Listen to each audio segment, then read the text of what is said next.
এক সময়ের ক্ষমতাধর পরিবারের উত্তরাধিকারী তারেক রহমান, যার নাম উচ্চারণ হলেই রাজনীতির মাঠে নীরবতা নয় বরং প্রশ্নের সারি দাঁড়িয়ে যায়।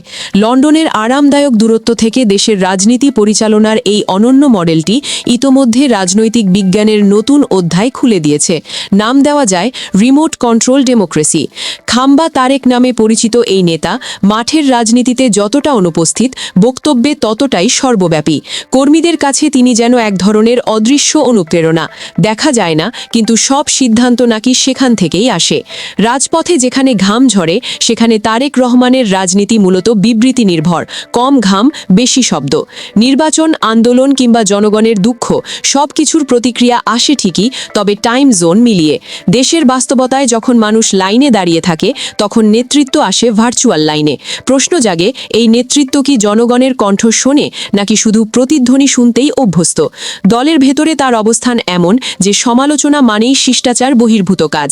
গণতন্ত্রের কথা বলা হলেও নেতৃত্বের প্রশ্নে সেখানে অলিখিত কারফিউ।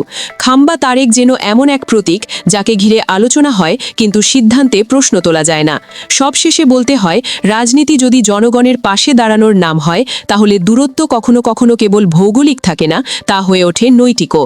তারেক রহমানের রাজনীতি সেই দূরত্বই মাপছে, মাইল দিয়ে নয়, বিশ্বাস দিয়ে। আপনি দেখছিলেন এনএলবি নিউজ। সাথে থাকার জন্য ধন্যবাদ। পরবর্তী আপডেট জানতে এখনই সাবস্ক্রাইব করুন আমাদের চ্যানেল। ধন্যবাদ।